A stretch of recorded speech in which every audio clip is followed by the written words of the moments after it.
The last time the American West was as dry as it is right now, an entire civilization walked away from its cities and never came back. That was more than 700 years ago. Tonight, that same rare, brutal dryness has returned, and it is showing itself in fire. 10 large fires are burning across Utah and Colorado, one of them the largest the region has seen in nearly a decade, another tearing through country that has not felt flame in 50 years. Most coverage will show you the smoke and the evacuations. Almost none of it will tell you the truth underneath, that this may not be a bad fire season at all, but the first clear look at a West that has permanently changed. And the thing driving it is not a villain you can stop. If that unsettles you the way it unsettles me, do me a quick favour and hit the like button, then subscribe to the Sky Lab, because this is exactly the kind of thread we refuse to leave hanging. Drop a comment and tell me where you're watching from, and whether this summer has felt different where you live. Now, let's get into it. Part 1. The fire that shouldn't be burning. There is a stretch of high country in the southwestern Colorado, north of the little town of Ouray, where fire has not touched the ground in more than 50 years. Not in the lifetime of most people watching this. The trees that stand there today germinated, grew, aged, and in many cases died and fell without ever meeting a flame. That kind of ground builds up something over half a century of quiet. It builds up fuel. Dead timber stacks on the forest floor. Fallen needles pile into a dry mat. Standing dead trees turn into vertical torches waiting for a spark. And for 50 years, the spark never came. Or when it came, the land was wet enough and cool enough to shrug it off. Right now, that ground is on fire, and the people whose job it is to understand fire are telling us, in the careful, measured language they always use, that a lot of things are against them. The blaze there is called the Gold Mountain Fire, and it has already burned past 31,000 acres. But the acreage is not the part that should stop you. The part that should stop you is where it is burning. When fire reaches terrain that has gone 5 decades without burning, it is not finding a normal forest. It is finding a powder keg that has been packed slowly, year after year, by nothing more than time and dryness. And once it catches in ground like that, there is very little a firefighter can do except get out of the way and try to protect the towns downwind. That is why crews from 34 different states have come to Colorado to stand in front of it. That is why officials near Ouray started using a phrase they do not use lightly. They called it a life-threatening situation. So let me ask you the question this whole video is built around, and I want you to hold on to it, because we are going to come back to it again and again. Why is the ground suddenly ready to burn in places that refused to burn for 50 years? Because here is what I need you to understand from the very start. What is happening across the western United States right now is not one fire. It is not even 10 fires, though there are indeed 10 large fires burning across the interior west as I record this. What is happening is bigger than any single flame front, and it is quieter, and it is far more unsettling than the pictures on the news suggest. The fires are the thing you can see. The fires are the smoke on the horizon, and the evacuation orders and the red glow at night. But the fires are not the story. The fires are a symptom, and by the end of our time together I'm going to show you the disease. I want to start by grounding you in what is actually burning, because the scale of it has slipped past a lot of people. Down in southern Utah, in San Juan County, about 25 miles southwest of the town of Monticello, there is a fire called the Babylon Fire. It was first reported in the early afternoon of June 26th, 2026. And in the days since, it has done something that no fire in the state of Utah has done in roughly 8 years. It has burned past 100,000 acres. As I record this, it sits at just over 101,000 acres, which makes it, at this moment, the single largest active wildfire in the entire United States. Now, 100,000 acres is one of those numbers that is so large it stops meaning anything. So, let me put it in terms you can hold. 100,000 acres is roughly 156 square miles. It is an area larger than the city of Denver. Imagine every street, every building, every park in a major American city, and then imagine all of it on fire at once, and you're in the right neighborhood for what the Babylon Fire has consumed. And it is the first fire in Utah to cross that line in about 8 years, which tells you this is not a routine summer. This is a threshold being crossed that has not been crossed in nearly a decade. And thresholds like that are worth paying attention to precisely because they are rare. A record that stands for 8 years does not fall in an ordinary summer. It falls when something underneath has changed enough to push the whole system past a line it usually cannot reach. So the very fact that Utah is watching a fire cross 100,000 acres for the first time in nearly a decade is itself a piece of evidence, a signal that this is not the West of 8 years ago behaving normally, but a drier West behaving in a way the old one could not. But there is a detail buried in the Babylon fire numbers that I find more alarming than the acreage, and most coverage skips right past it. At one point, crews reported the fire at 21% contained. Containment, if you have never had to think about it, is the percentage of the fire's edge that firefighters have managed to wall off, usually by digging or cutting a line down to bare dirt that the flames cannot cross. 21% contained means they had a fifth of the perimeter under control, and then, in a later update, that number did not go up. It went down. It fell to around 11%. Think about what that means. Containment going backward is not a typo, and it is not bad bookkeeping. It means the fire is growing faster than an army of over 1,300 people, with helicopters and bulldozers and air tankers, can build a line around it. It means the land is so ready to burn that human effort is being outrun. When a fire's containment number falls, the fire is winning. And right now, in southern Utah, the fire is winning. Let me take you to the second one, because it may be the most devastating of the three. Over in southern Colorado, across Custer, Pueblo, Fremont, and Huerfano counties, there is a fire called the Aspen Acres Fire. It started near a campground of the same name, and investigators have already determined it was human-caused, though they have not said exactly how. It has burned somewhere in the range of 93 to 96,000 acres, and it now holds a grim distinction. It is the 7th largest wildfire in the entire recorded history of the state of Colorado. 7th largest ever, in a state that knows fire intimately, that has been keeping records for a very long time. And this one reached people. This one did not burn empty backcountry. The Aspen Acres fire has destroyed 263 homes and 4 commercial buildings. 263 families came back, or will come back, to a foundation and a chimney and ash where their house used to be. It forced the evacuation of an entire string of communities: Beulah, Colorado City, Rye, San Isabel, Wetmore.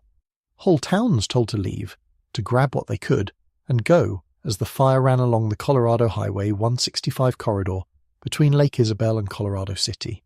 At one point, the Aspen Acres fire was ranked the highest priority fire in the entire nation for firefighting resources, meaning that of every fire burning in America, this was the one the country was trying hardest to stop. And then there is Gold Mountain, the fire I opened with, burning through that 50-year forest north of Ouray.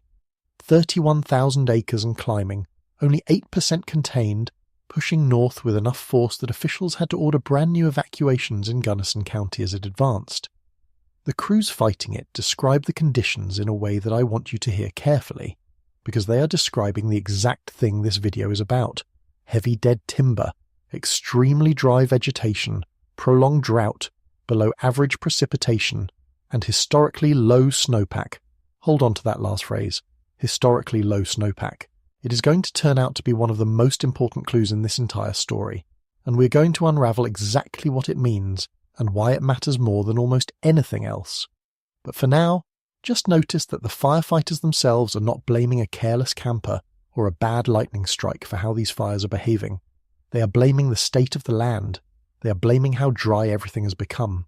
So 3 fires: Babylon in Utah, the biggest in the country; Aspen Acres in Colorado, the 7th biggest in state history; Gold Mountain in Colorado, eating into forest that has not burned since before most of us were born. 3 fires with 3 names, in 2 states, covered by different local news stations as 3 separate emergencies. And that, right there, is the mistake I want us to avoid. Because the moment you stop looking at them as 3 separate fires and start looking at them as 3 symptoms of one condition, the whole picture changes, and it gets a great deal more serious. Here is a number that starts to reveal that bigger picture. These 3 are the headliners, but they are not alone. There are 10 large fires burning across the interior West right now, and if you pull back and look at the whole country from above, using satellites that detect the heat signature of active fire, you would have counted roughly 847 active fire hotspots in a single 24-hour window. 847 points of active burning across the United States in one day. That is not a fire. That is a pattern. And patterns have causes. So we are going to do what this channel does. We are going to refuse to treat these as isolated bad luck. We are going to connect them. Because when 3 record-breaking fires ignite in the same corner of the country at the same time, burning in ways and in places that recent history says should not be possible, the honest question is not why did this fire start, or why did that fire spread? The honest question is, what has happened to the western United States that made all of this ground ready to burn at once? And I will tell you now, so you know where we're going. The answer is not a conspiracy. The answer is not a secret weapon or a hidden hand, though we are going to look hard at those claims later because a lot of people are making them right now, and they deserve an honest hearing. The answer is something slower and larger, and in a way far more sinister than any villain, because a villain can be stopped, and what is actually driving these fires cannot be arrested or switched off. It has been building for more than 20 years, and these fires, as historic as they are, may be nothing more than the opening scene. Let me show you what I mean. Part 2, 3 fires, 1 confession. Let me stay with the fires a little longer, because I do not want to rush past them on the way to the bigger idea. These are real places. These are real homes, and the details of how they are burning are themselves the first piece of evidence for what is actually going on. Go back to the Babylon fire in Utah for a moment. I told you it was reported in the early afternoon of June 26th. I told you it crossed 100,000 acres, the first Utah fire to do so in about 8 years. I told you its containment fell instead of rose. But I want to add the human scale to it now, because the numbers can numb you and the people should not. More than 1,300 personnel have been thrown at this fire. Hand crews with chainsaws and shovels, engines, helicopters dropping water and retardant, bulldozers carving line, water tenders hauling in what the land no longer provides. That is a small army. And a fire official, asked how it was going, gave an answer that I keep coming back to. He said a lot of things are against us. I want you to sit with the honesty of that. This is not a spokesperson spinning a story. This is a professional who has spent a career reading fire, telling the public plainly that the conditions themselves have turned hostile. Not the wind on one bad afternoon, not one dry week. The conditions, the state of the land. A lot of things are against us. When the people who fight fire for a living start talking like that, you should lean in, because they are trying to tell you something that the acreage numbers alone cannot. Now, come back east to the Aspen Acres fire, and let me give you the detail that matters most for where we are going. Investigators say it was human-caused, and I know exactly what a portion of you are thinking right now, because I am thinking about it too, and we're going to deal with it head-on later in this video. Human-caused sounds sinister. Human-caused sounds like intent. But here is the thing about the phrase human-caused in the world of wildfire. It is astonishingly common, and it almost never means what the darker corners of the internet want it to mean. The overwhelming majority of wildfires in the United States are started by people. A dragging trailer chain throwing sparks, a tossed cigarette, a campfire that was never fully drowned, a spark off a lawnmower blade hitting a rock, power lines slapping together in the wind. Human-caused, in the language of fire investigation, usually means accident, not arson, and certainly not some coordinated plot. And the statistics bear that out in a way that ought to diffuse a lot of the fear around the phrase. Year after year, across the United States, the large majority of wildfires are traced back to people, and of those, the overwhelming share are accidents, not deliberate acts. The genuine arson cases are a small sliver of the total. Far more common is the equipment spark, the vehicle pulling off onto dry grass with a hot exhaust, the power line arcing in a gust, the debris burn that got away, the firework, the chain dragging behind a trailer and skittering sparks across the shoulder of a highway. These are the mundane, careless, everyday ignitions of a country, with a lot of people moving through a lot of dry country. They are not a plot. They are the ordinary friction of human life meeting a countryside that has become extraordinarily flammable, which is exactly why the ignition is the least interesting part of the Aspen Acres fire. Take that same careless spark and drop it into the wet Colorado of a few decades ago, and it fizzles in the damp grass and no one ever hears about it. Drop it into the Colorado of this mega drought, and it becomes the 7th largest fire in the history of the state. The spark did not change. The country the spark landed in did. But here is what I want you to notice, and it is the whole point. It does not actually matter very much how the Aspen Acres fire started. Let me say that again, because it cuts against instinct. The ignition barely matters. Because in a normal year, in a wetter year, that same spark, in that same spot, would have caught a few acres of grass, smouldered, and been stamped out by a couple of engines before dinner. The ignition is not why it became the 7th largest fire in Colorado history. The ignition is not why it took 263 homes. What made a small human spark explode into a monster that emptied 5 towns was not the match. It was the fuel. It was how catastrophically ready that ground was to burn. That is the difference between a fire and a disaster. The spark decides where. The land decides how bad. And right now, across the interior West, the land is deciding on catastrophe. Look at the pattern in how all 3 of these fires are behaving, and you'll see the same confession over and over. Babylon in Utah growing faster than crews can contain, in country that a fire official openly says has turned against them. Aspen Acres in Colorado, turning a common human spark into a top 10 fire in the history of an entire state. Gold Mountain, running into forest that has not burned in 50 years, and finding it so loaded with dead timber that 8% containment is the best anyone can manage while crews from 34 states throw themselves at it. 3 fires, and every single one of them is telling you the same thing. The problem is not the ignition. The problem is the condition of the West. And I want to widen the lens for just a moment, because it is easy to think of this as a Utah and Colorado problem, a couple of unlucky states. It is not. Step back and look at the country as a whole. So far this year, across the United States, more than 3.3 million acres have already burned. 3.3 million. To give that a shape you can feel, that is an area larger than the entire state of Connecticut, reduced to ash before the fire season has even reached its most dangerous stretch. And here is the number that turns that from a big figure into an alarming one.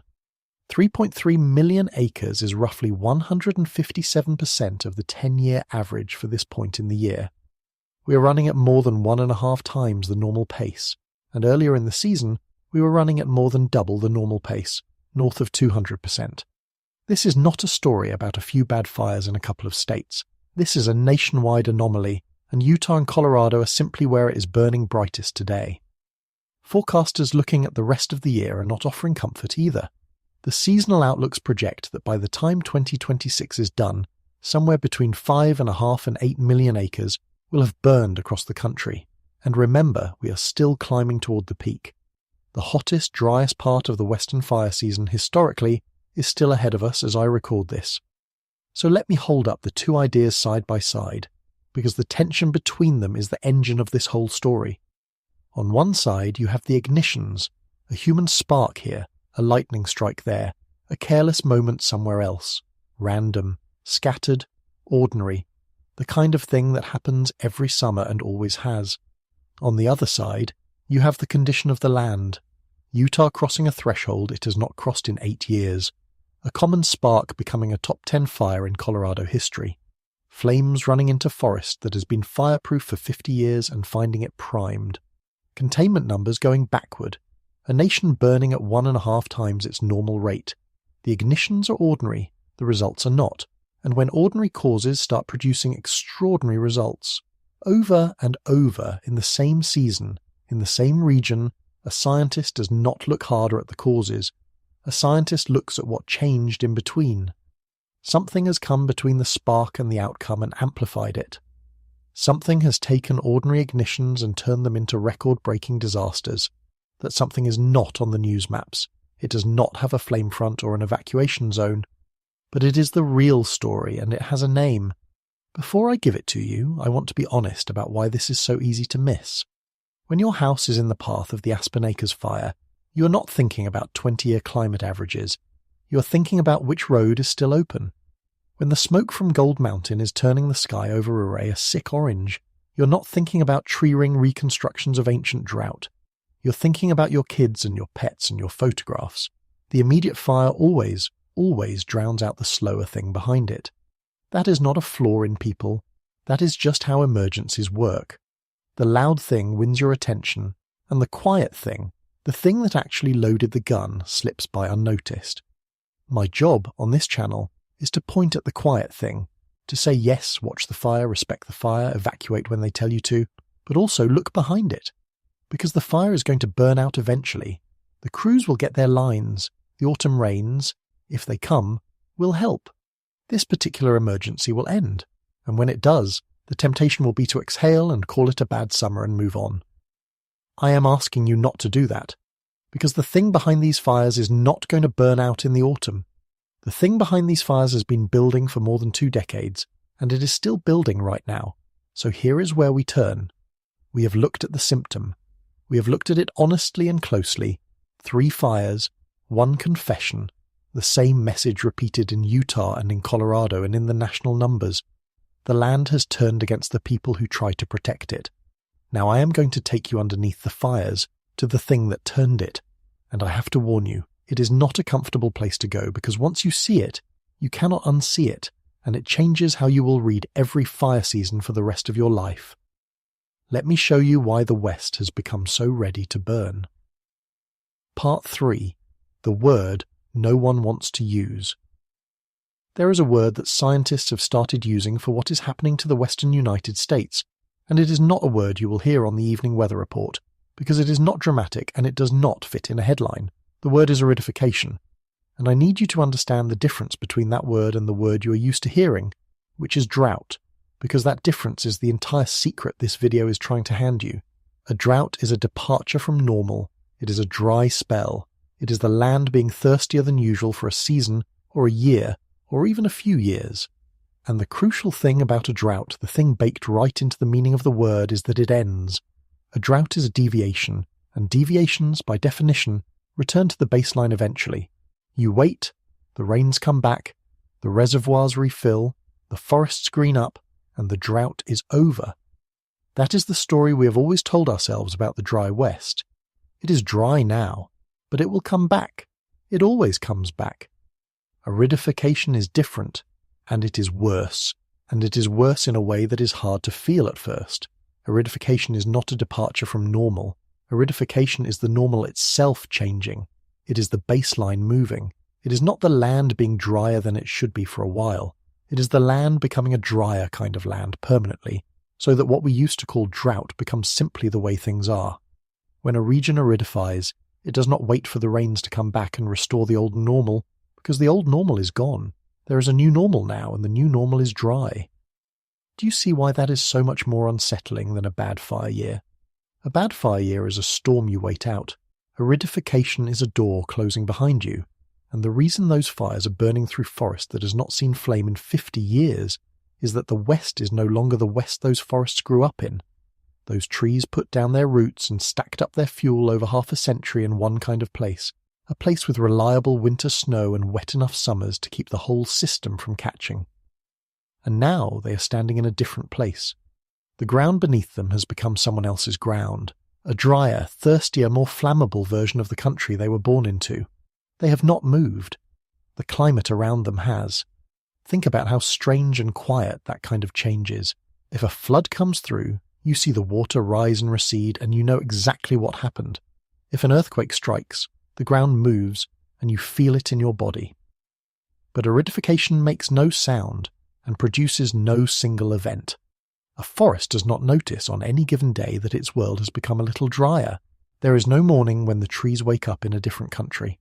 The shift happens across years, across decades, one slightly too warm winter and one slightly too early melt at a time, each one small enough to dismiss, until the accumulation of all those small dry years has quietly moved the entire baseline, and a forest that was born in one climate finds itself standing, unchanged, in another.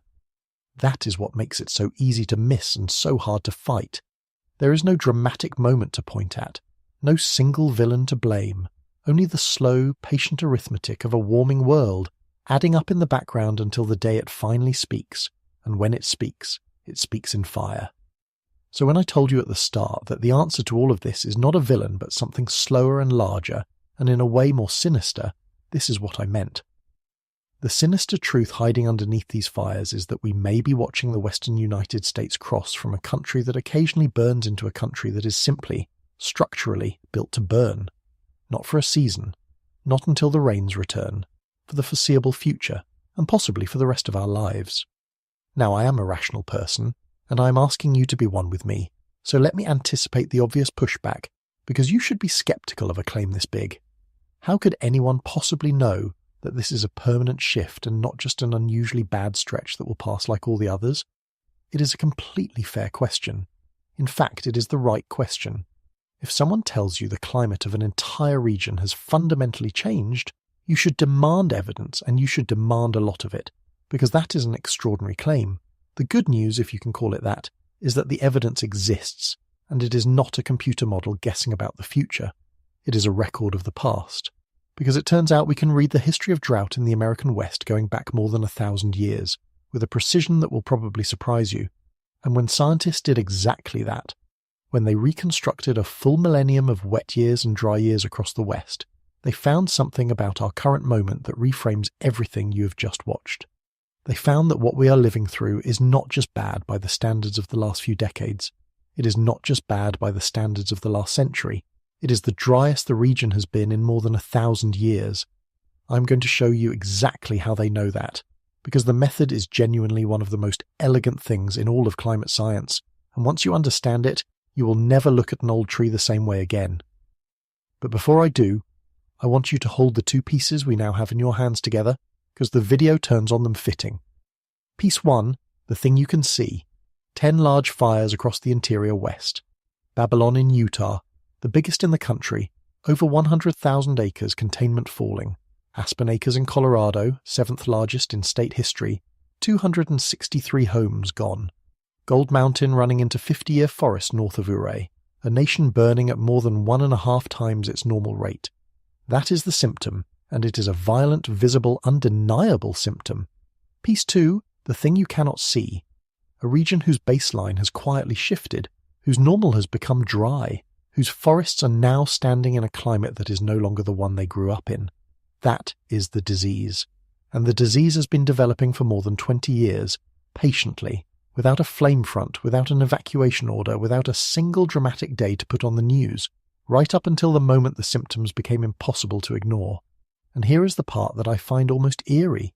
The symptom and the disease reinforce each other. As the land aridifies, it burns more easily.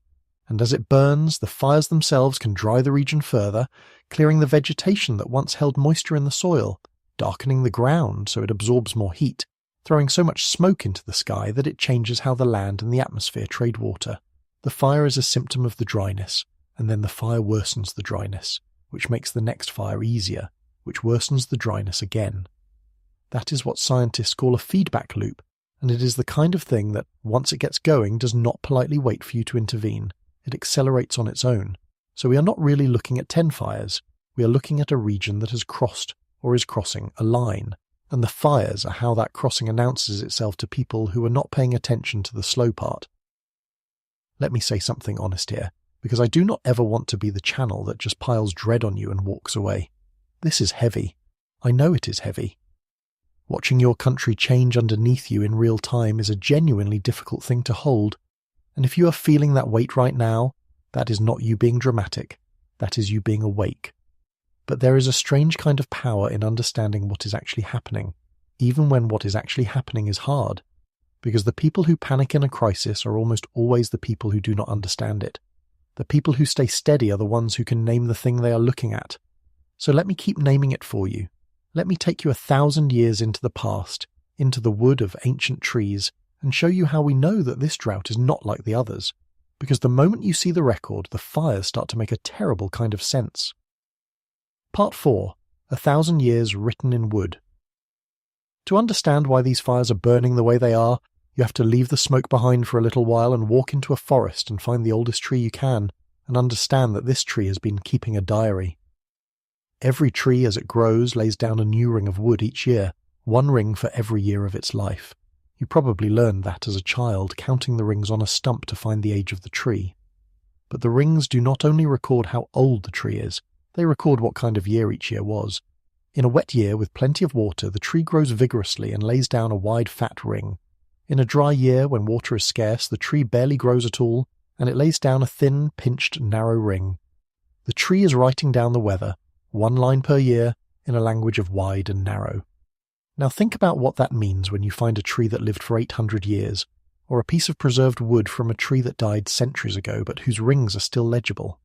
You're not looking at a tree. You're looking at an 800-year rainfall record written at the time by an instrument that could not lie and had no agenda. And if you gather enough of these records, from living trees and dead trees and ancient timbers and preserved stumps all across the West, and you line up their rings and cross-check them against one another, you can reconstruct the entire history of wet and dry years across the region, stretching back well over 1,000 years. You can build a drought record for the American West that reaches back to a time before this country existed, before most of the cities existed all the way back past the year 800. Scientists have done exactly this, and when they placed our current dry period against that 1,000-year backdrop, the result was the finding that anchors everything I am telling you tonight. The stretch of years from the year 2000 through the early 2020s is the driest 22-year period the American West has experienced in at least 1,200 years. Not the driest in living memory, not the driest since we started keeping modern records around the 1890s, the driest in 1,200 years. To find a drought that rivals the one we are living in right now, you have to go back to the days of the medieval megadroughts, the legendary dry spells that some scientists believe helped drive ancient civilizations of the Southwest to abandon their settlements and move on. This is what researchers now call a megadrought. Not a drought, a megadrought, and the prefix is doing real work. This is a drought so long and so severe that it belongs to a different category than the dry spells we normally talk about. And we have been living inside it, most of us without fully realizing it, for more than 2 decades. The children born at the start of this megadrought are now old enough to drive. It has been running that long. It has just been running quietly in the background, without the kind of single dramatic day that would force it onto the front page until the fires gave it one. If you follow this channel, you have heard me talk about this before, in our videos on the drought crisis and on the West running out of water. I am not introducing the megadrought to you as breaking news, because it is not breaking news. It is the slow, grinding backdrop against which all of this year's breaking news is happening. What is new tonight is watching it express itself as fire, watching the abstract 22-year statistic turn into a wall of flame running through forests north of Ouray. The megadrought has always been the reason. This July, it finally became the picture. Now, I need to be intellectually honest with you about something because this channel does not deal in half of a story. A skeptic could listen to all of this and say, fine, it is dry, it is the driest in 1,000 years, but droughts are natural. The medieval megadroughts happened with no cars and no factories and no human influence at all. So how do you know this one is not just nature, doing what nature has always done? And that, again, is a fair and intelligent objection, and it deserves a real answer, not a dismissal. Here is the answer the science gives. Researchers were able to do something clever with that 1,000-year record. They could compare the natural rhythm of wet and dry cycles across the centuries against what actually happened over the last 22 years and measure the gap. They could ask, in effect, how bad would this drought have been from natural causes alone, and how much worse did it actually get? And the finding was stark. Roughly 42% of the severity of this megadrought, close to half of it, is attributable to human-caused warming. In plain terms, this would have been a natural dry period regardless. The medieval style cycle was there, but human warming took a natural drought and made it dramatically worse, intensified it, extended it, and turned what might have been a hard but survivable dry spell into the worst in 1,200 years. Without the warming, some scientists have said, this would probably not even qualify as a megadrought at all. So it is not one or the other. It is both, working together. Nature dealt a dry hand and warming loaded it, and that combination is the thing standing behind the Babylon fire and the Aspen Acres fire and the Gold Mountain fire, invisible in every photograph, present in every flame. Let me connect this straight back to that forest north of Ouray, because I do not want this to float off into abstraction. Remember, that ground had not burned in 50 years. For 50 years the winters brought enough snow, and the summers stayed cool enough and moist enough that even when a spark landed the land could shrug it off, exactly as I described at the start. But those 50 years overlapped almost entirely with the mega-drought. Year after year of that 22-year dry stretch, the forest was getting a little thirstier, the soils a little more depleted, the dead timber a little drier, the moisture that used to protect the living trees slowly wicking away. The 50-year clock was not just counting the absence of fire, it was counting the accumulation of fuel and the loss of the water that used to keep that fuel from catching. So when the flame finally arrived this summer, it did not arrive at the forest of 50 years ago. It arrived at a forest that had been quietly dried out from the inside, ring by ring, dry year by dry year, for the entire length of the worst drought in 1,000 years. That is why it is burning the way it is. That is why containment goes backward. That is why a fire official says a lot of things are against us. The thing that is against them is 1,000 years old and 22 years long, and you cannot dig a line around it. And I want you to notice how this reframes the word natural, which people throw around as if it settles the argument. Yes, drought is natural. Yes, the West has always been dry and always will be. But the specific drought we are in, the one drying out these forests, is not the natural West doing its natural thing. It is the natural West plus a heavy human thumb on the scale, tipping a normal dry cycle into a record that has to reach back past the Middle Ages to find its match. Nature set the table. We turned it into the worst in 1,200 years. Both things are true, and holding both of them at once is the honest position. But drought and mega-drought are only half of the machinery. Because there is a second system tied to the first that acts like a switch, and when it fails, the fires do not just become more likely, they become almost inevitable. It is the thing the Gold Mountain firefighters named without dwelling on it. Historically low snowpack, and I promised you we would unravel exactly what that means, because it turns out the snow is not just weather. The snow is the West's entire water strategy, and this year that strategy collapsed across 8 states at once. Let me show you how the vanishing snow lit the fuse. Part 5. The snow that never came. Here is something most people who do not live in the West never fully appreciate. In the western United States, snow is not just winter weather. Snow is the water supply. Snow is the entire plan. Almost everything about how the West survives the dry months depends on the snow that piles up in the mountains through the winter, and then, crucially, on how slowly that snow melts through the spring and into the summer. Think of the mountain snowpack as a giant natural reservoir made of frozen water, stacked up high in the peaks. All winter long, storm after storm deposits snow and it accumulates, and by around the 1st of April it reaches its peak depth. Then, as the weather warms, it begins to melt, and it does something that no human-built dam can do for free. It releases its water slowly over months, a steady trickle of meltwater running down out of the mountains through the late spring and into the heat of summer, exactly when the rain has stopped and the land needs water most. The snowpack is a time-release capsule. It holds the winter's water and doles it out through the dangerous dry months, keeping the rivers running, the soils damp, and the forests green enough not to explode at the first spark. That is the plan. That is how the West has always worked. And this year, the plan failed. Not in one mountain range, not in one state, across the entire region at once. This past spring, 8 western states set brand new record lows for the amount of water held in their snowpack on the 1st of April. The traditional peak. 8 states. Arizona, Colorado, Idaho, Nevada, New Mexico, Oregon, Utah, and Wyoming, all setting new records for the least snow water they had ever recorded at the moment they were supposed to have the most. And it gets worse.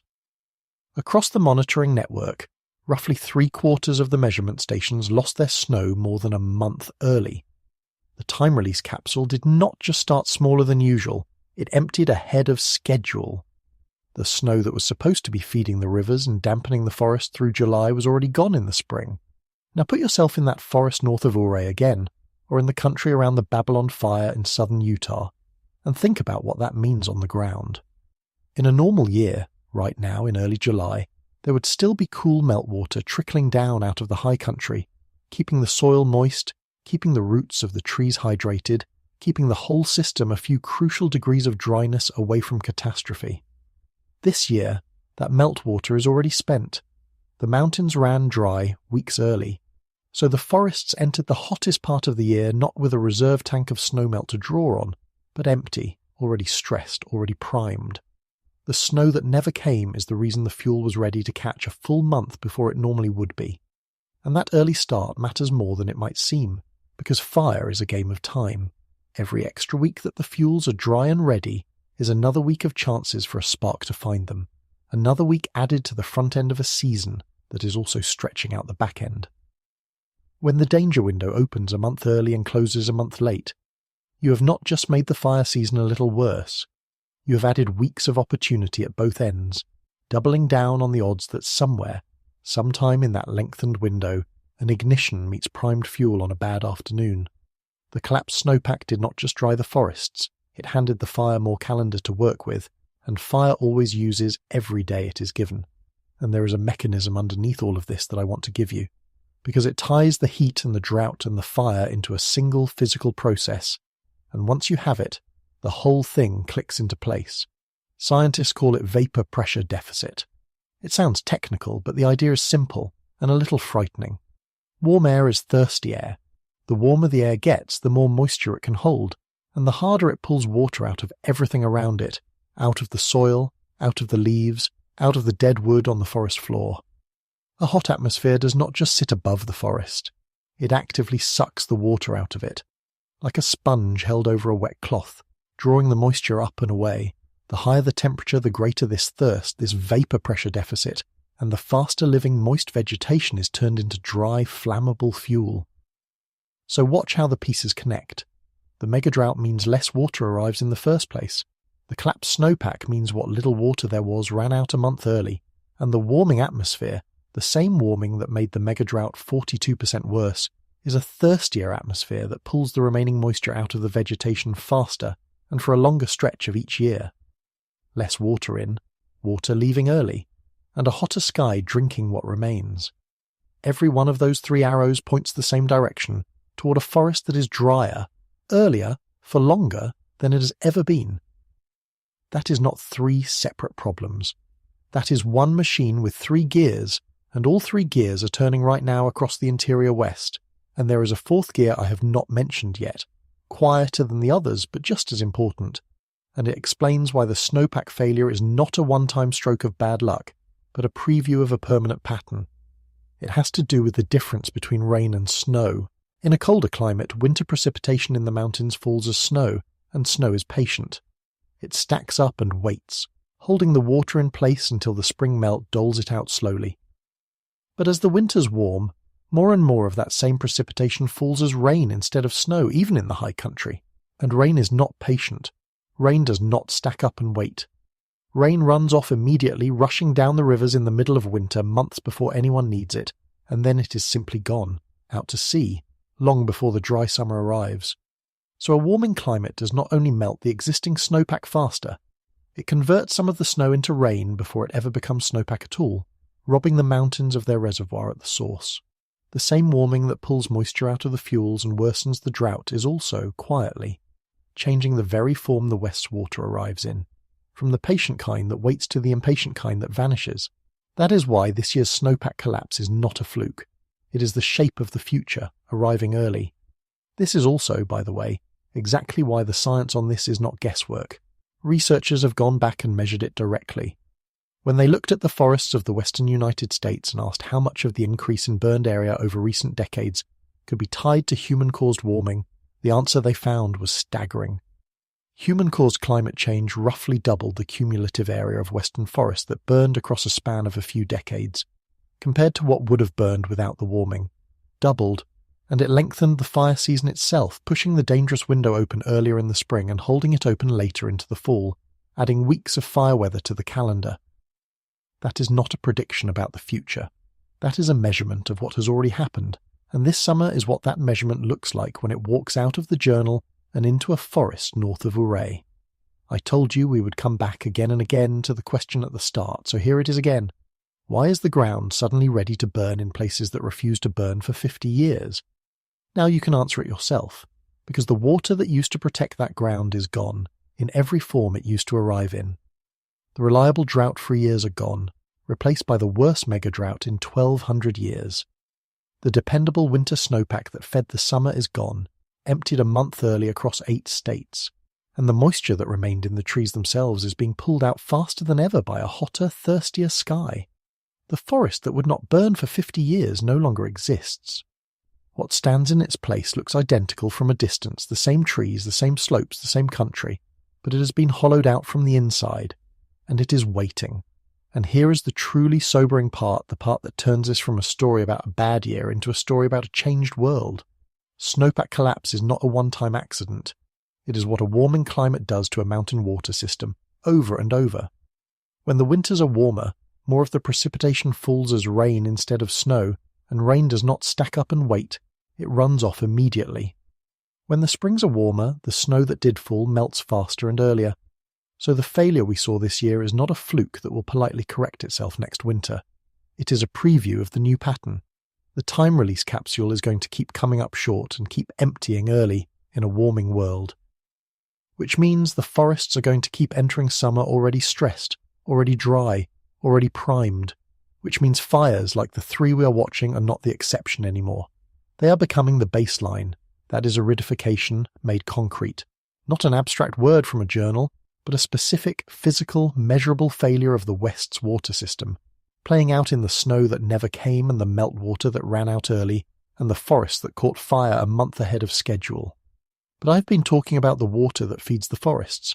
There is another kind of Western water in this story, the water that feeds the cities and the farms and the power grid, and it is drying up for the exact same reason. Because the same drought that is burning the mountains is draining the great reservoirs of the Colorado River, and what is happening to that water tells you just how far this goes. Part 6. The water behind the fire. If you want to measure a drought, you can count tree rings, and you can weigh the snowpack, but there is another gauge, and it is a simpler one, and it is enormous. It is the great reservoirs of the Colorado River, and I bring them into a video about wildfire deliberately, because I want you to see that the fire in the mountains and the falling water lines in the desert are not 2 separate stories. They are the same drought, wearing 2 different faces. The Colorado River is the artery of the American Southwest. It gathers its water from exactly the snowpack we have just been talking about, the winter snows of the Rocky Mountains, and it carries that water down through 7 states and into northern Mexico, supplying something on the order of 40 million people. Cities you know, Phoenix, Las Vegas. Los Angeles gets a share. Millions of acres of farmland that grow a startling fraction of the country's winter vegetables. And along the way, the river is held back by 2 of the largest reservoirs in the United States, Lake Powell behind Glen Canyon Dam and Lake Mead behind Hoover Dam. These are not lakes in the natural sense, they are savings accounts. They are where the West banks its water in the good years to survive the bad ones. And it is worth pausing on just how much of modern American life leans on those 2 savings accounts, because the scale of it is easy to underestimate until you lay it out. The water held behind those dams and carried by that river irrigates millions of acres of farmland, ground that grows a genuinely startling share of the vegetables that fill grocery stores across the country through the winter months. It supplies the taps of major cities that have grown into the desert on the promise of that water, places that would not exist at their current size without it. It spins the turbines inside the dams that generate electricity for millions of homes. Cattle, crops, cities, power, all of it drawing on the same river, all of it built during the wet century on the assumption that the river would keep delivering what it delivered then. When you understand how many people and how much of the country's food and power ride on the Colorado River, you understand why a couple of shrinking reservoirs in the desert are not a regional curiosity. They are a structural vulnerability at the base of a huge part of American life, and the same drought that is burning the mountains is the thing drawing them down. And after more than 2 decades of megadrought, those savings accounts are running dangerously low. We have covered the details of this on the channel before, in our video on America running out of water, so I will not rebuild the entire case here. But the headline is what matters for tonight. Both Lake Powell and Lake Mead have been sitting near historic lows, at a fraction of the capacity they were built to hold. The water projections put out by federal officials have shown these reservoirs hovering uncomfortably close to thresholds that matter enormously, including the level at which the dams can no longer generate hydroelectric power, the point known as minimum power pool. Below that line, the turbines that light millions of homes stop turning. That is how far the drought has drawn the water down. We are not talking about a low lake that makes for sad photographs of an exposed shoreline. We are talking about the water dropping toward the level where the machinery of the modern Southwest starts to fail. Now here is why I put this in a wildfire video, and it is the connection I really want you to carry out of this section. The same missing snowpack that is starving Lake Powell and Lake Mead is the missing snowpack that dried out the forest north of Ouray. It is one shortage, expressing itself in two places. When you see a photograph of the pale rock rings around a shrunken Lake Mead, the so-called bathtub ring that marks how high the water used to stand, you're looking at the exact same drought that is throwing smoke over southern Utah. The reservoir is a symptom, the fire is a symptom, and the disease under both of them is the aridification we have been circling this whole time. The desert reservoir and the burning mountain are two gauges on the same failing engine, and both of them are pointing toward empty. This is the pattern recognition that I think most coverage misses, because we file these stories in separate folders in our heads. Wildfire is a summer story, a disaster story, a story with flames and firefighters. Reservoir levels are a policy story, a slow story, a story with graphs and water managers in meeting rooms. They do not feel related, but they are the same story. A West that cannot hold on to water, a West where the snow comes up short, the rivers run thin, the reservoirs drop, and the forests dry out, all driven by the same slow shift in the baseline. When you learn to see it that way, you stop being surprised that the fires and the falling reservoirs are happening at the same time. Of course they are. They are the same thing, and there is a darker implication buried in this, one that I want to name carefully because it points toward the future. Water is what you fight fire with. Water is what keeps forests from becoming fuel in the first place. Water is what cities need to survive a heatwave. And in an aridifying West, water is the one thing that is becoming steadily, structurally scarcer. So consider the trap that sets up. The drier it gets, the more fires you have and the more water you need to fight them, to protect towns, to keep people alive through the heat. But the drier it gets is also precisely the condition under which there is less water to go around. The demand for water rises exactly as the supply of water falls. That is not a comfortable place for a region to be, and it is the place the interior West is walking into, one dry year at a time. I do not say that to frighten you into paralysis. I say it because it is the honest shape of the problem, and because understanding the shape is the first step to doing anything about it. The people who manage Western water know this. They have known it for years. They have been in rooms arguing about how to divide a shrinking river among states and cities and farms that were all promised more water than the river can now deliver. And the reason those arguments keep getting harder is the same reason the fires keep getting bigger. There is less water in the West than there used to be, and there is going to be less still because the baseline has moved.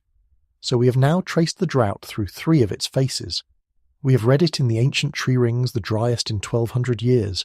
We have weighed it in the collapsed snowpack, 8 states at record lows, and we have measured it in the falling reservoirs of the Colorado River, drawn down toward the point of failure.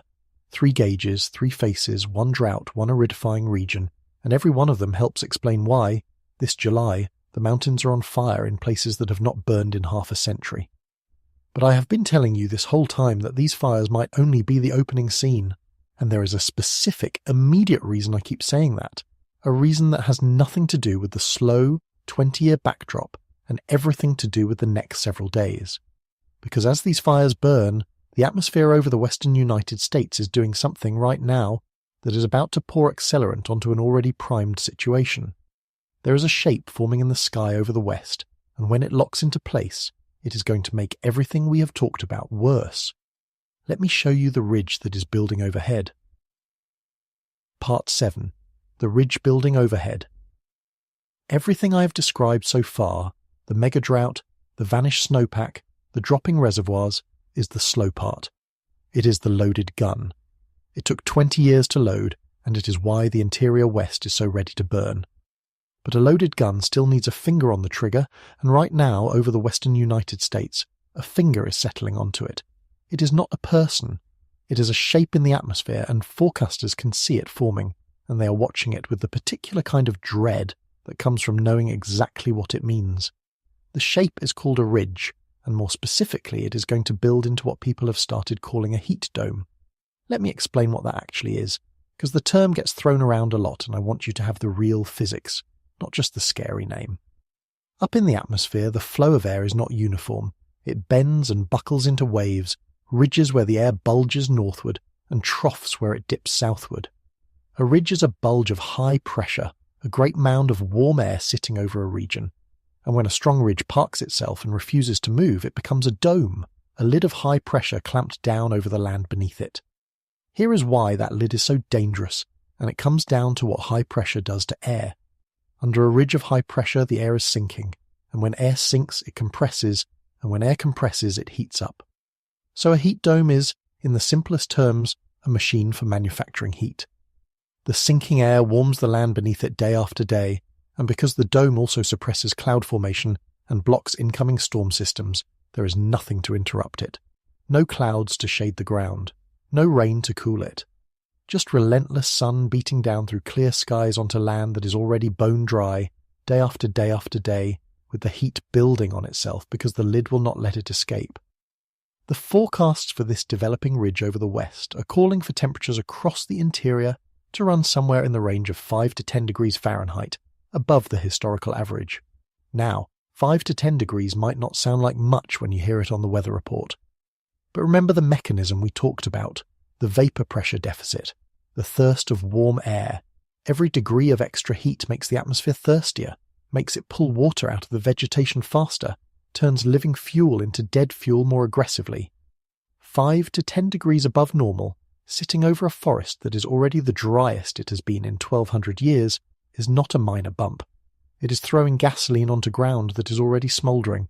The heat dome takes fuels that are already dangerously dry and drives them past the edge.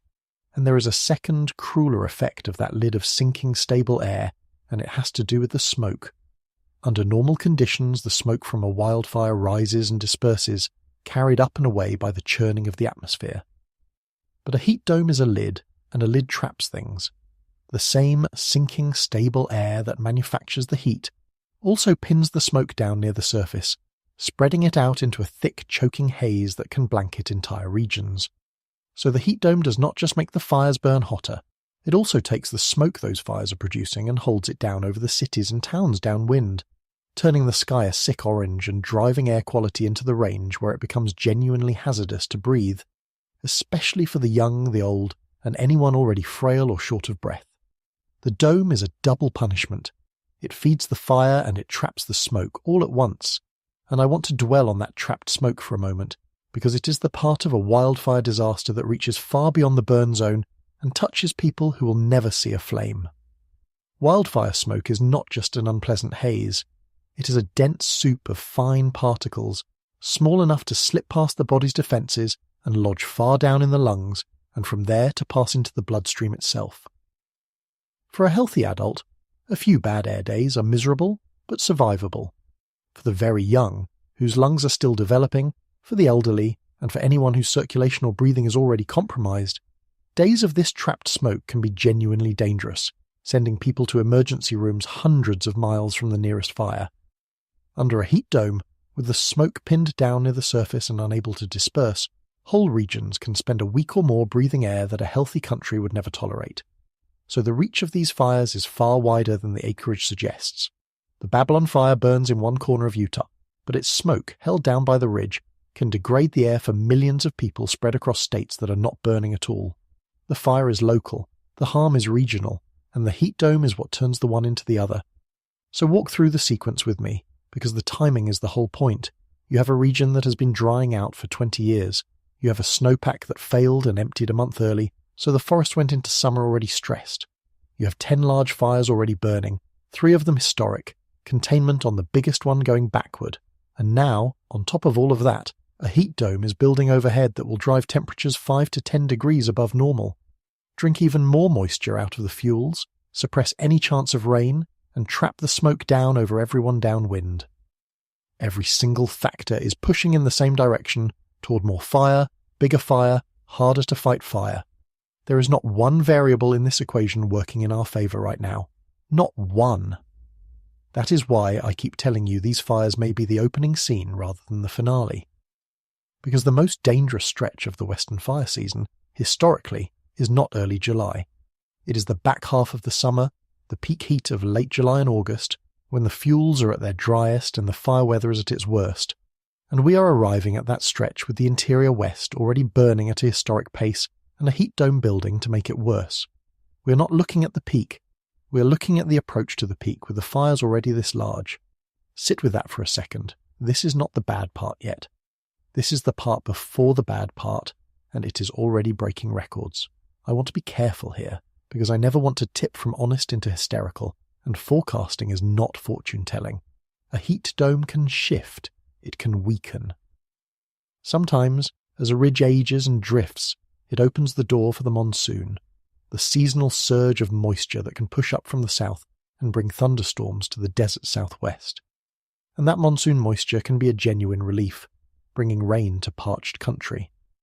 But, and this is the Western paradox that catches people every year, those same monsoon thunderstorms often arrive dry, meaning the rain evaporates before it reaches the ground while the lightning still hits the earth. Dry lightning into fuels this primed is not relief. It is a new ignition source, hitting a countryside that is ready to explode. So even the thing that could help carries a second edge. The atmosphere over the west right now does not really have a good option on the menu. It has heat that makes fire, and it has storms that can start fire, and the land underneath is ready for either. This is the part of the story that lives in the next several days, the fast-moving part, the part that could change between when I record this and when you watch it. So if you are in the interior west, in Utah, in Colorado, anywhere under this building ridge, this is the practical core of everything I am telling you. Pay attention to your local fire officials. Take evacuation orders seriously, immediately, the first time they are issued, not the third. Fires in fuels this dry, under a heat dome, do not move at the pace people expect. They move faster. The margin for hesitation is smaller than it used to be, because the land is drier than it used to be. Everything about this new normal shrinks the time you have to react, and that phrase, the new normal, is exactly where this is heading. Because underneath the fires and the heat dome and the frantic pace of the next few days, there is a question that outlasts all of it. A question about whether this July is a bad summer we will remember, or the first clear look at a West that has permanently changed. But before we get there, I have to deal honestly with something, because I know that when a region catches fire like this, when the sky turns orange and the reservoirs drop, and everything feels like it is going wrong at once, a very human thing happens. People start looking for someone to blame. And right now, across the internet, a set of theories is spreading that claims to have found the real, hidden cause of all of this. I take those theories seriously enough to look straight at them, so let me show you what people are saying, and then let me show you what the evidence actually holds. Part 8. The villain that isn't there. When something terrible and large happens, the human mind reaches for a villain. It is one of the oldest instincts we have, and it is not a stupid one. For most of human history, when disaster struck, there often was a culprit, a rival tribe, a poisoner, an enemy at the gates, and the people who looked for the hidden hand and found it survived. So I do not sneer at anyone who watches 3 record fires break out in the same corner of the country at the same time and thinks, someone did this. That instinct is ancient and it is human. But instinct is not evidence, and my job is to follow the evidence, so let me take the theories one at a time honestly and see where they lead. The first, and probably the most dramatic, is the claim that these fires are being started deliberately by directed energy weapons. You may have seen this one. After large western fires, images circulate of a strange beam of light, or a house that burned while a tree beside it stayed green, and the claim is that some hidden weapon, a laser or a focused energy beam from a plane or a satellite, is igniting these fires on purpose. It is a genuinely cinematic idea, and I understand why it spreads. Because there is something in us that finds a secret death ray easier to accept than a slow, faceless shift in the climate. But let us actually think it through. There is no physical evidence for such a weapon igniting wildfires. No instrument has ever detected the energy signature such a device would produce. No engineering has ever demonstrated a system that could do this at the scale claimed. And the images offered as proof fall apart on inspection. A house burning while a nearby tree survives is not evidence of a targeted beam. It is ordinary fire behavior. Houses and trees burn differently. A structure full of dry furniture and building materials ignites and holds heat very differently than a living tree full of water. Firefighters see green trees standing next to burned homes in nearly every wildfire. because that is simply how fire and fuel and moisture interact. The death ray is an explanation in search of a mystery that does not actually exist. The fire behavior is fully explained by the dry fuels we have spent this whole video documenting. The second theory is the land grab. The claim here is that these fires are allowed to burn, or even set, so that some agency or corporation or wealthy interest can seize the depopulated land afterward, clearing people off valuable property under the cover of disaster. And I want to take this one seriously, because unlike the death ray, it at least proposes a motive, and motives are worth examining. So let us follow the money, which is what you always do with a theory about profit. What does the evidence actually show about who gains from these fires? It shows an enormous public expense. Fighting the Babylon fire alone put more than 1,300 people in the field, with helicopters and air tankers and bulldozers at a cost that runs into serious money every single day. It shows crews summoned from 34 different states to fight the Gold Mountain fire, a massive mobilization of shared national resources, and it shows loss, real, private, uncompensated loss, 263 families whose homes were destroyed by the Aspen Acres fire, a devastation to ordinary owners and their insurers. If this were a scheme to profit from seized land, it would be the most expensive, most destructive, least efficient scheme imaginable, burning away the very value it supposedly sought to capture and spending a fortune to do it. The pattern of the evidence is the pattern of emergency and loss, not acquisition and gain. Nobody is getting wealthy here. People are losing everything, and the country is spending heavily to try to stop it. The third theory is the most sophisticated, and I think it deserves the most respect, because it points at something real before it goes wrong. It is the claim that the drought itself is being engineered, that weather modification or geoengineering, cloud seeding, chemtrails, some deliberate program, is drying out the West on purpose. Now, here is why this one is worth taking seriously, at least at the start. Weather modification is not entirely fictional. Cloud seeding is a real technology.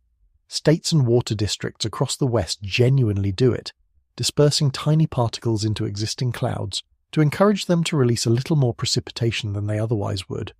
So the premise is not crazy. Humans really do try to nudge the weather. The question is one of scale, and this is where the theory collapses under its own weight.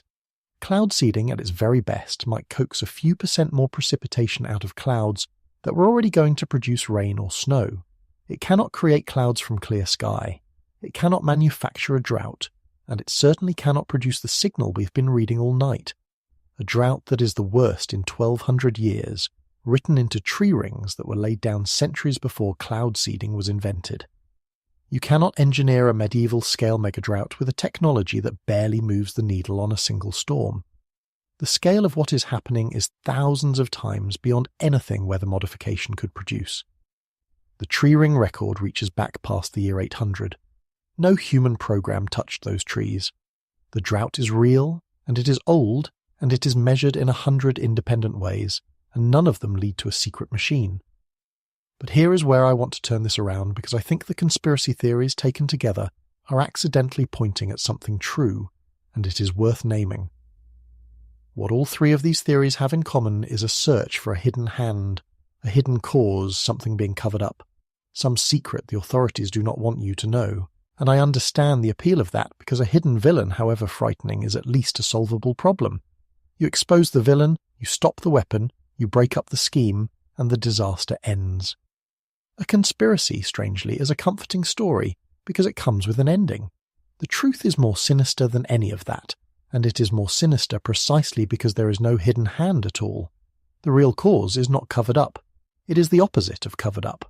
It is published in peer-reviewed journals, posted on public drought monitors, recorded in snowpack measurements that anyone can look up, written into the falling water lines of reservoirs that millions of people drive past every week.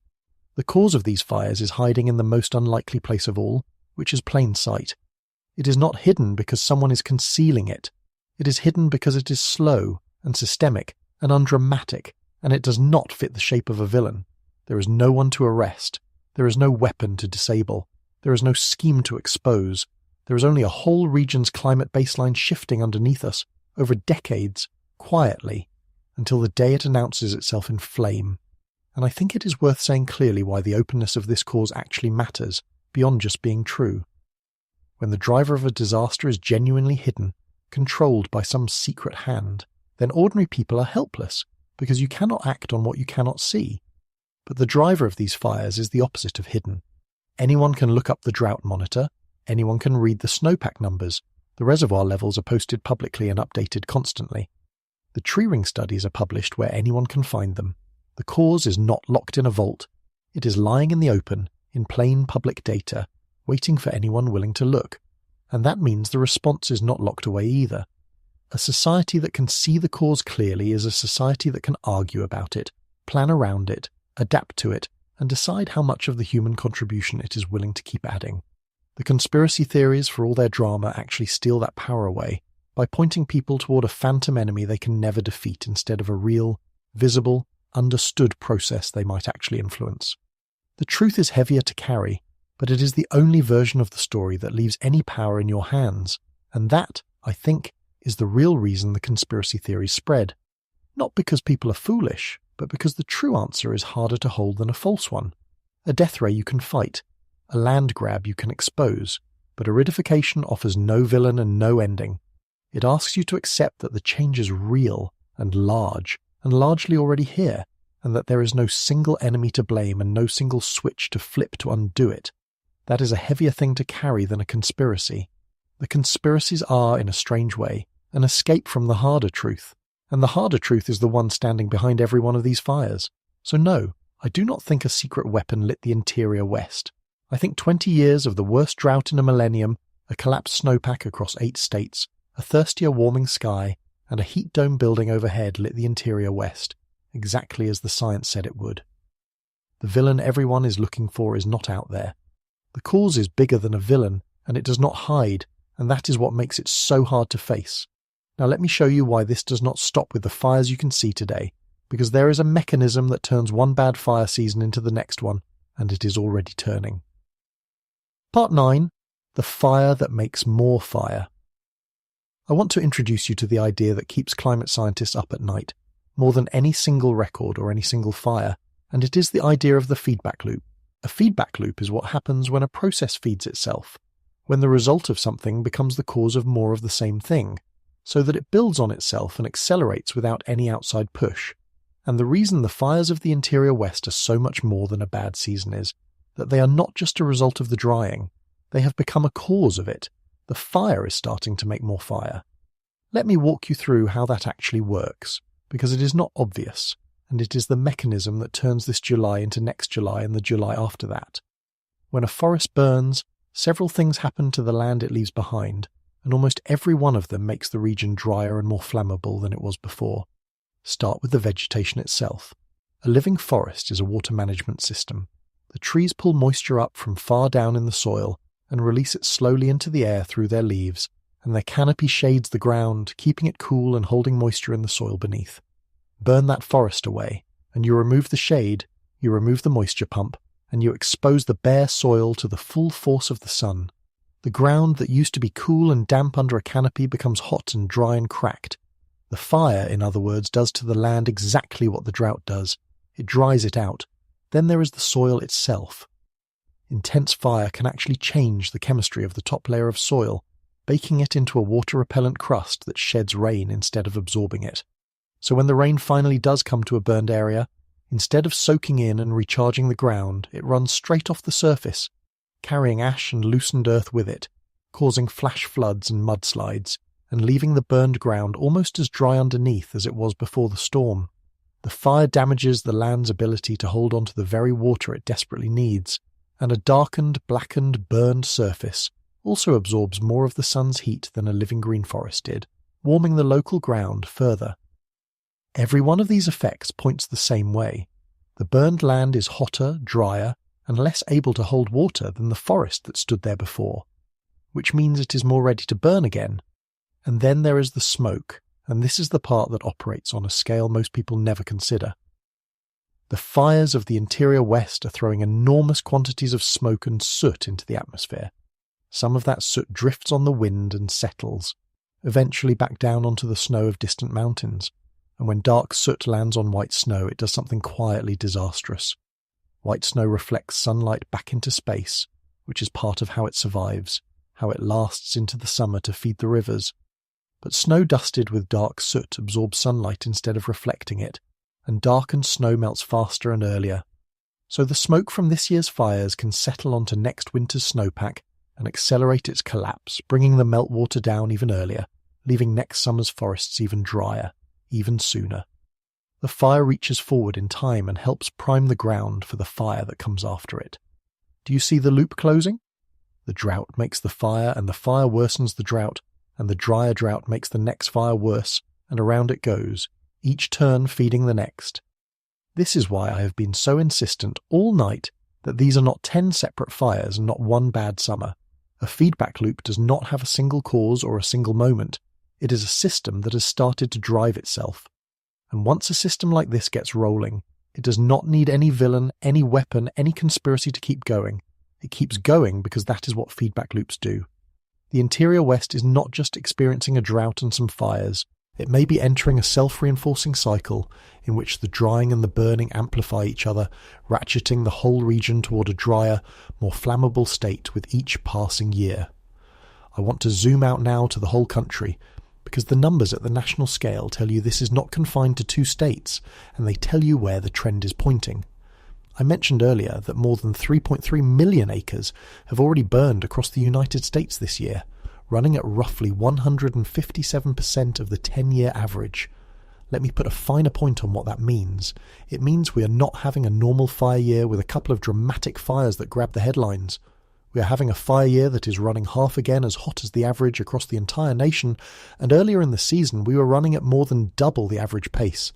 This is a national anomaly, and Utah and Colorado are simply the brightest spot on a map that is glowing in a lot of places. And when forecasters look ahead to the rest of the year, they do not see relief. The seasonal outlooks project that by the time 2026 is finished, somewhere between 5.5 and 8 million acres will have burned across the country. Think about the low end of that range and the high end. 5.5 million acres would be a serious fire year. 8 million acres would be catastrophic. And that entire range assumes we are still on the way up, because as I keep reminding you, the most dangerous part of the western fire season historically comes later in the summer, in the peak heat of late July and August, when the fuels are driest. We are burning at this pace before we have reached the worst of it. The 3.3 million acres already gone is the down payment, not the total. Here is a way to hold the scale of it. 3.3 million acres is larger than the entire state of Connecticut. Picture an area that size, already reduced to ash and blackened timber, spread across the country, most of it in the west. And then picture the projection, 5.5 to 8 million acres by year's end, and understand that the gap between where we are now and where we are headed is going to be filled in during exactly the weeks when the heat dome we talked about is clamping down over the driest fuels of the season. The trend line and the calendar are pointing the same direction, and it is not a comforting one. I know this is a lot of hard information delivered in a row, so let me pull it back to something human for a moment, because I never want the numbers to bury the meaning. Behind 3.3 million acres are the 263 families from the Aspen Acres fire. Behind the national statistics are the crews from 34 states standing in front of the Gold Mountain fire, exhausted, breathing smoke, trying to hold a line in country that has turned against them. Behind the projections are towns like Beulah and Colorado City and Rye, whose residents packed what they could and drove away, not knowing if they would have a home to come back to. The abstraction and the anguish are the same event seen from 2 distances. The statistics are how we measure it. The families are why it matters. No number on a briefing slide can hold the sound of a family being told at midnight that they have 20 minutes to leave the house they have lived in for 30 years. And no photograph of a family can hold the scale of 3 million acres. You need both to see it whole, the count, and the cost together, because the drought that is drawing that map of fire is measured in statistics but paid for in lives interrupted. And there is a cost that never shows up in the acreage totals at all, the one that lingers long after the fire is out and the crews have gone home. It is the slow, grinding weight of living in a place that now burns. It is the family that rebuilds and then spends every dry summer afterward watching the ridgeline for smoke. It is the town that empties for a week of evacuation, comes back, and finds that some of its neighbours have quietly decided not to return at all. It is the firefighter who does this year after year. and watches the fires get bigger and the seasons get longer and the country get drier, and carries that knowledge home. These fires do not only destroy homes, they erode something harder to measure, the sense that a place is safe, that the ground under your feet is the same ground your parents knew, that summer is a season to look forward to rather than to brace against. That erosion is happening across the interior West right now, in 1,000 quiet ways that no statistic captures, and it is as real a consequence of aridification as any burned acre. And all of it, every acre and every family and every exhausted crew, traces back to the same slow shift we have been unravelling all night. A region drying out from the inside over 2 decades, a snowpack that failed, a sky grown thirstier, a feedback loop starting to turn, and a heat dome building overhead to push it all harder. The fire that makes more fire is not a metaphor. It is a physical process, and it is underway, and it is why the honest question is no longer just about this summer. It is about whether this summer is the exception or the first clear look at the rule. Let me bring it all the way home. Part 10. The last time. This happened. I told you that to find a drought that matches the one we are living in, you have to reach back more than 1,000 years, past the founding of this country, past the Middle Ages, into the era of what scientists call the medieval megadroughts. I want to spend some time there, in that ancient dryness, because the last time the American West was this dry, something happened that should make every one of us pay attention. The land emptied of people. Across the southwest, roughly 7 or 8 centuries ago, there lived a sophisticated civilization we now often call the ancestral Puebloans. They built extraordinary things. Great houses of stone, some of them the largest buildings in what would become the United States for centuries afterward. Cliff dwellings tucked into canyon walls, whole communities of them, engineered with a precision that still astonishes the people who study them. They had agriculture, astronomy, trade networks that ran for hundreds of miles. They were not primitive. They were advanced, and they had lived in that country for a very long time, and they understood it intimately. And then, over the span of a few generations in the late 1200s, they left. They abandoned the great houses and the cliff dwellings, walked away from centuries of construction, and moved on. And for a long time it was a genuine mystery why. We understand it much better now, and the tree rings are a large part of how. Because those same tree ring records that let us reconstruct our current drought also let us read the droughts of the 1200s, and what they show is a series of brutal, prolonged dry periods, megadroughts, that struck exactly when this civilization was under strain.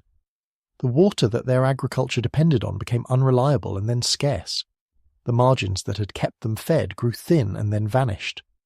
And a society that had thrived in that country for centuries discovered that the country itself had changed underneath them, had become a drier and less forgiving place than the one their ancestors had settled, and they made the only rational choice left. They left. Drought did not kill them in a single dramatic blow. It slowly made their home unlivable, and they responded the way people always eventually respond to a home that can no longer sustain them. They moved. Now, I am not standing here telling you that American cities are about to be abandoned. That is not the lesson, and I do not want to overstate it, because overstating it would be its own kind of dishonesty. We are a very different society, with technology and reservoirs and infrastructure the ancestral Puebloans could not have imagined, capable of moving water across enormous distances and engineering our way through hard conditions in ways they could not. But here is the lesson that does carry across those 7 centuries, and it is a sobering one. The last time the West was as dry as it is right now, that dryness was powerful enough to force a sophisticated, established, firmly rooted people to give up everything they had built and walk away. Drought at this scale is not a nuisance. It is a force that has reshaped human civilization on this continent before, and we are living inside a drought of that same rare magnitude, the first people in more than 1,000 years to do so. That is the ancient time frame I want you to hold, because it does something important. It takes this out of the category of a bad news cycle and places it in the category of a genuinely historic event. The fires in Utah and Colorado are not just this week's disaster. They are the visible edge of the first millennium-scale drought to strike this region since the age of the great cliff dwellings. We are not watching a rough summer. We are watching a chapter of the same ancient story that emptied the great houses of the Southwest playing out again, this time with us inside it. And there is a difference between their mega-drought and ours that I have to name, because it is the difference that should trouble us most. Their mega-droughts were entirely natural. They were the swings of a climate system doing what it does on its own, harsh and indifferent, but not amplified by anything the ancestral Pueblans themselves had done. Ours is different. Remember the finding, roughly 42% of the severity of our current megadrought is attributable to human-caused warming. Their drought was a thing that happened to them. Ours is, in significant part, a thing we are doing to ourselves. Nature dealt the dry hand in both cases, but this time we have leaned on the scale, pressing a natural drought into a record that has to reach back to their era to find its equal. They were victims of their climate. We are, at least in part, authors of ours, and that means, unlike them, we are not simply at the mercy of a cycle we cannot influence. The same fact that makes our situation more damning also makes it, in principle, more within our power to effect. That is not a comfortable thought, but it is a truer, and in some ways more hopeful one than pure helplessness. Let me bring this all the way back to the ground, to the forest north of Uray, because the long span of years and the tree rings and the ancient abandoned cities all converge there, on that specific burning slope. That forest had not seen fire in 50 years, but 50 years is nothing against the frame we have just built. Those trees grew up in the brief window of the 20th century, a stretch that we now understand was, by the long standards of the West, unusually and reliably wet. The people who built the modern West, its cities and farms and water systems, built them during that wet window and came to believe that the water it provided was simply how the West was. It was not. It was a generous exception, and the megadrought is, in a sense, the West reverting toward its harsher, drier, longer-term self, the self that emptied the cliff dwellings, the self that the 20th century let us briefly forget. The fire in that 50-year forest is the past reasserting itself. The old dry West is coming back, and it is coming back hotter than before, because this time we have added our own warming on top of the natural cycle. So when you look at the smoke over southern Colorado, I am asking you to see two things at once. See the immediate emergency, the crews and the evacuations and the homes at risk, and take it as seriously as it deserves. But also see the longer shape behind it, the return of a kind of dryness this land has not known in more than 1,000 years. The same force that once reshaped civilization here, now amplified by our own hand and expressing itself in flame. Both of those are true at the same time. The fire is an emergency this week, and it is a signal across centuries. Holding both is what it means to actually understand what you are looking at. And that raises the practical question that all of this has been building toward. The question of what it actually means to live in a West that has changed like this, and whether there is anything to do about it besides despair. Because I promised you at the start that I would not just pile weight on you and walk away. So let me talk, honestly, about what comes next, and about where the real hope actually lies. Part 11. Living in a West that changed. There is a temptation, when you finally see the full shape of a problem this large, to collapse into a kind of paralysis. If the drought is the worst in 1,200 years, if the snowpack is failing across 8 states, if a feedback loop is turning and a heat dome is building, and the whole baseline of a region has shifted, then what on earth is one person supposed to do with that? I want to answer that honestly, because the honest answer is neither false cheer nor despair, and both of those easy exits would be a disservice to you. Start with what is genuinely in your hands, if you live in the interior West or anywhere that fire can reach, because there is more than people think. The single most important thing is to understand that the rules have changed and to act like it. Fires in fuels this dry, under conditions this extreme, do not behave the way they did a generation ago. They start faster, they spread faster, and they give you less time. So the old habit of waiting to see how bad it gets before you leave is exactly the wrong instinct now. When officials issue an evacuation order in country like this, they are not being cautious for the sake of it. They are reading fuels and weather that can turn a distant glow into a wall of flame at your door in less time than you would believe. The families who come through these fires safely are, overwhelmingly, the ones who left early, the first time they were told, without arguing with the order. In a changed West, the margin for hesitation has shrunk, and respecting that shrinking margin is the most life-saving thing an individual can do. Beyond the immediate, there is preparation, and it matters more every year. Knowing your evacuation routes before you need them, not during the panic. Having a bag ready in fire season with your documents and medications and the few irreplaceable things so that leaving is a matter of minutes, not an hour you may not have. For those who live in the country where forest meets home, there is real, proven value in the unglamorous work of clearing dry fuel away from structures, creating space that gives a house a fighting chance and gives firefighters somewhere safe to stand. None of this stops the megadrought, but it changes what the megadrought is able to take from you, and that is not nothing. That is, in fact, a great deal. Then there is the larger scale, the question of whether anything can be done about the underlying shift itself, and here I want to be careful and truthful. The natural part of this mega-drought, the medieval-style dry cycle underneath it, is not something we can switch off. That part is the climate doing what it has done for millennia, and we will have to adapt to it, manage our water more wisely, build our communities with the real dryness of this land in mind rather than the wet exception of the last century. But remember the other number, the 42%. Remember that close to half the severity of this drought traces to human-caused warming. That part is not a fixed feature of nature. That part is a consequence of choices, and consequences of choices are, at least in principle, things that choices can change. I am not going to stand here and pretend that is simple or fast, or that any one person controls it, but it matters, morally and practically, that the amplified part of this disaster is not written in stone. The West we hand to the next generation is not entirely fixed.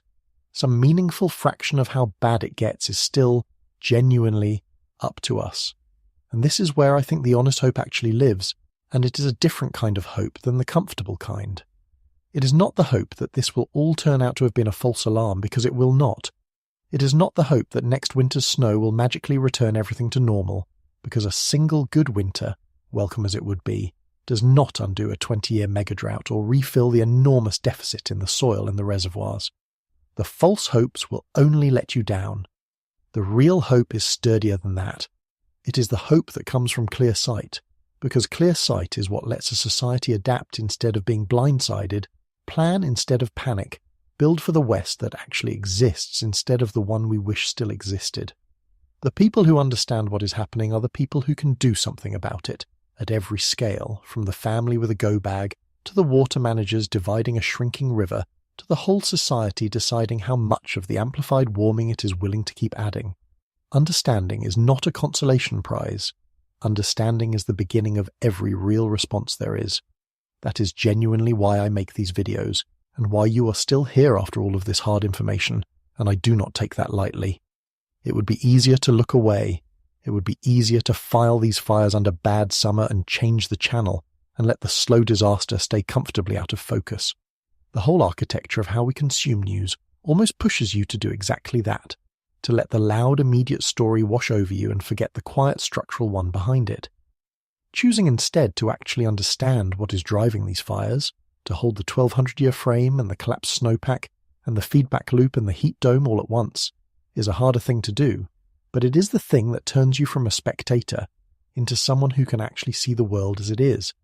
And people who see the world as it is are the only people who have ever changed anything about it. So do not let the size of this collapse you. Let it clarify you. The interior West is telling us something this July, in the plainest language it has, the language of flame reaching ground that has not burned in 50 years. It is telling us the baseline has moved. It is telling us the wet century is over and the dry West is returning, hotter than before. And the appropriate response to a message like that is not to panic and not to look away, but to listen and adapt, and where we still have power over the outcome, to use it. The ancestral Puebloans could not read their tree rings in real time. They could only feel the water failing and respond after the fact. We can read ours. We are the first people to face a drought of this magnitude who can actually see it coming and see what is driving it while it is still happening. That is a genuinely new thing under the sun, and what we do with it is not yet written. Which brings us finally to the question I have been circling since the very first minute, the question that all of this has been building toward, the one that outlasts this fire season and every specific number in it. We have looked at the symptom and we have named the disease. We have read the 1,000-year record and weighed the vanished snow and traced the feedback loop and dismissed the false villains and stood inside the long history of this land. So now I can ask it plainly, and you can answer it with everything you have learned tonight, Is what we are watching this July the exception, or is it the new rule? Let me bring us to the end. Part 12. What a fire like this actually does. Before I bring us to the final question, I want to take you inside one of these fires, close up, on a single afternoon, because the numbers and the 20-year frames can make this feel abstract, and there is nothing abstract about standing near a fire burning in fuels this dry. I want you to understand, viscerally, what the aridification we have been discussing actually produces when it meets a flame on a hot afternoon under a building ridge. Because a fire in primed fuel does not behave like the campfire in your mind. It behaves like something closer to a living thing, and understanding how it moves is understanding why these are so hard to stop. It usually starts small, almost anticlimactically. A spark from whatever source catches in the dry grass or the fallen needles. In wetter country, that might be where it ends. A smouldering patch that the moisture in the surrounding fuel refuses to feed. But in fuel that has been dried by the worst drought in 1200 years, with the meltwater gone a month early and a thirsty sky pulling the last moisture out of every leaf, there is nothing to stop it. The flame finds fuel in every direction, all of it ready, and it begins to spread outward, and as it spreads, it grows, and as it grows, it starts to generate its own weather. That phrase should stop you. A large fire generates its own weather. Here is how. As the fire burns hotter and larger, it sends up an enormous column of superheated air, rising fast, a chimney of heat miles high. That rising column pulls air in from all around the base of the fire to replace it, drawing in wind from every direction, feeding the fire more oxygen, which makes it burn hotter, which makes the column rise faster, which pulls in more wind. There is that feedback shape again, this time compressed into minutes. The fire creates the wind that feeds the fire. And on the worst afternoons, that rising column of smoke and heat can climb so high that it punches into the cold upper atmosphere and forms its own thunderstorm, a towering cloud born entirely from the fire's own energy. These fire clouds can produce lightning, which can start new fires miles away, and they can collapse suddenly, sending violent, chaotic downdrafts crashing back to the surface, blasting outward in unpredictable directions and throwing the fire wherever they please. A fire large enough to make its own storm is a fire that has, in a real sense, escaped the ordinary rules, and firefighters can only get out of its way. And these fireborne storms are not rare curiosities anymore. As the fuels across the West have dried, the conditions that create them have become more common, and firefighters who spent early careers seeing them once in a great while now describe them as a regular feature of the biggest fires. That shift from rare to routine is aridification writing itself into the sky. The same dryness that loads the ground with fuel is what lets a fire burn hot enough and fast enough to punch a storm cloud into the upper atmosphere. What was once the signature of a truly exceptional fire is becoming, in this drier West, simply what a large fire does. And then there is the phenomenon that makes fires in this kind of country jump their lines and outrun the people fighting them, the thing called spotting. The intense heat and the powerful winds of a large fire lift burning embers, whole pieces of flaming bark and wood, high into the air and carry them downwind, sometimes for a mile or more beyond the fire's edge. Each of those embers is a new ignition, landing in fresh dry fuel far ahead of the main front. So the fire does not simply creep forward along a line that a crew can dig ahead of. It leaps, planting new fires across the ground in front of itself, and those new fires grow and merge and leap again. This is why containment on the Babylon fire went backward. You cannot dig a line fast enough to contain something that is throwing fire a mile past wherever you are standing. In fuels this dry, spotting turns a fire from a spreading edge into a scattering of seeds, and no line holds against that. Now layer on the wind, because these fires are often driven by it. When a strong wind pushes on a fire in primed fuel, the flames lie down and race across the ground in the direction of the wind, and the rate of spread can become genuinely terrifying, faster than a person can run, faster in the worst cases than you would want to drive on a rough road. A wind-driven fire in dry fuel can cover ground so quickly that a town which felt safe in the morning is under evacuation by early afternoon and threatened by evening. That is the timeline these communities in Colorado and Utah have been living. Not days of warning, hours, and it is the dryness that makes that speed possible. The same fire in damp fuel would crawl. In fuel dried by this megadrought, it flies. I am describing all of this not to frighten you for its own sake, but so that you understand what the abstract words drought and aridification actually cash out to on the ground. When I tell you the fuels are the driest in 1200 years, this is what that means in practice. It means fires that generate their own weather, that throw embers a mile ahead of themselves, that race across the ground faster than you can flee, that make their own thunderstorms and outrun 1,000 firefighters. Every one of those extreme behaviours becomes more likely, more intense, and more frequent as the fuel gets drier. The dryness is not a background condition. It is the thing that unlocks the fire's most dangerous repertoire. A wetter west kept these behaviours rare. The aridifying west is making them ordinary, and this is the final link in the chain I've been building for you all night, so let me connect it explicitly. The megadrought dries the fuel, the collapsed snowpack dries it earlier in the year, the thirsty warming sky dries it faster and for longer. The heat dome building overhead right now dries it further still and stokes the winds. And the drier the fuel, the more of these extreme fire behaviours get unlocked, the plume collapses and the ember storms and the wind-driven runs that outpace everything. So when you ask why these three fires are so large, so fast, so impossible to contain, the answer is every layer we have discussed, stacked on top of one another and expressed in a single flame on a single dry afternoon. The fire behaviour you see on the news is the aridification, made visible. It is the 20-year drought and the failed snowpack and the warming sky, all of it, translated into the language of flame and speed and smoke. That is the whole architecture of it, from the tree rings of 1,000 years ago to the ember landing in dry grass a mile ahead of the fire line this afternoon. One continuous chain, from the ancient past to this exact moment, all of it converging on the burning slopes of Utah and Colorado. And now that you can see the entire chain from end to end, you're ready for the only question that still matters. Everything has been leading here. Let me ask it, and let me leave you with what I believe the honest answer is. Part 13. The New Rule. So here is the question, stated as plainly as I know how.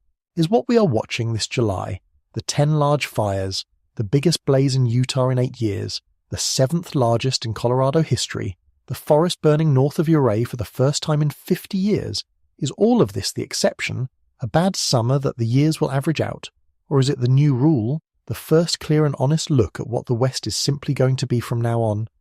I have spent this entire video assembling the evidence, and I am not going to pretend to you now that it is a coin flip because the evidence does not treat it as one.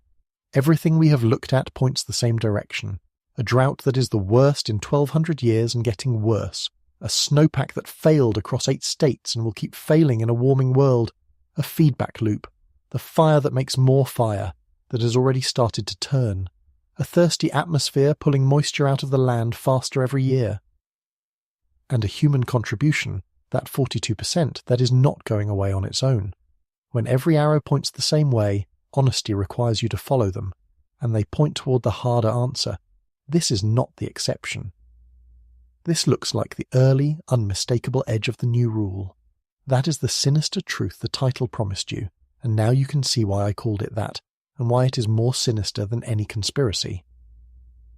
Because a conspiracy would mean someone was doing this to us, and that someone could be stopped. The truth is quieter and larger and harder. No one lit a secret match. No hidden weapon started these fires. The West is changing its fundamental character, drying out toward a baseline it has not known since the age of the great cliff dwellings, and the fires are simply how that change is announcing itself to a people who are not watching the slow part. The most sinister thing is not a villain in the shadows, it is the absence of one. It is a whole region shifting underneath us with no hand to blame and no switch to flip, so gradually that we mistook the wet century for the permanent state of things, right up until the summer it all caught fire. And yet, I told you I would not leave you in despair, and I meant it, so let me be precise about where we actually stand, because clear sight cuts both ways. Yes, this is the new rule, and no, a single good winter will not undo it. But we are not the ancestral Pueblans, feeling the water fail without knowing why, able only to respond after the fact. We can read the record, we can see the driver, we can name the 42% that is ours, and understand that the part that is ours is the part we still have some say over. We are the first people in more than 1,000 years to face a drought of this scale, and the only people ever to face it with our eyes fully open, able to watch it unfold and understand its causes while there is still time to shape how far it goes. That is not nothing.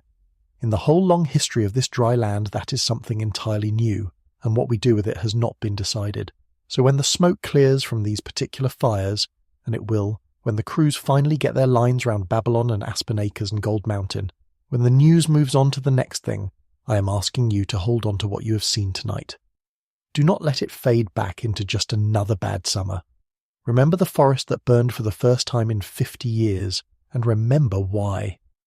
Remember that the fires you could see were the symptom, and the drought you could not see was the disease, and the changing baseline underneath both was the truth. Because the West is going to keep telling us this story, summer after summer, in the same language of flame. And the difference between a people who are blindsided by it and a people who can meet it clear-eyed is not the size of the fires. It is whether we understood what they were telling us. The land north of Ure had not burned in 50 years. Now it has. And the question is not really whether it will burn again, because in the West that is coming, it will. The question is whether we are paying attention this time, whether we let ourselves see past the flames to the thing behind them, whether we finally read the record that 1,000 years of trees have been keeping for us all along. The fire wrote it in a single afternoon, in smoke and speed and ember. The trees have been writing it, ring by ring, for 1,200 years. The trees do not exaggerate and they do not panic. They simply record what each year actually was, and when you lay 1,000 of those years side by side, the pattern is not subtle, and it is not up for debate. It says the same thing in both. The West is not having a bad summer. The West is becoming something else. And we are the ones who get to decide, while we still can, exactly what that something else turns out to be. That is the truth hiding underneath the fires. It was never a secret. It was only waiting for us to look.